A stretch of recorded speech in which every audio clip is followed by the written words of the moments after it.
In today's video, I'm going to show you how to reorder clips in CapCut quickly and easily. This is one of the simplest editing skills to learn, but it can make a huge difference when you want to fix the flow of your video, change the order of your scenes, or clean up your timeline without starting over. If this tutorial helps you out, make sure to hit like and subscribe for more CapCut tips and editing guides. Let's jump in. First, open your project inside the CapCut desktop editor.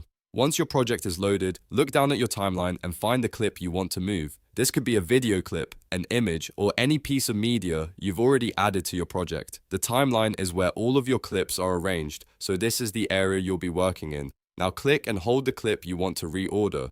Keep your mouse button pressed, and then drag the clip left or right along the timeline until it reaches the position you want. As you move it, you'll see the other clips shift to make room for it. This makes it easy to rearrange your content and place each section exactly where you want it. When the clip is in the correct spot, simply release your mouse button to drop it into place. That's it. The clip is now reordered in your CapCut project. If the flow still doesn't feel right, you can repeat the same process with any other clip on the timeline until everything is arranged the way you want.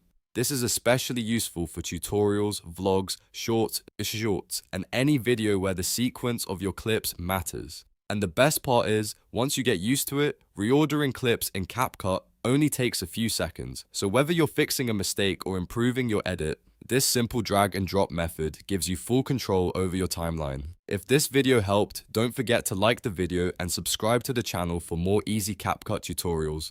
Thanks for watching, and I'll see you in the next one.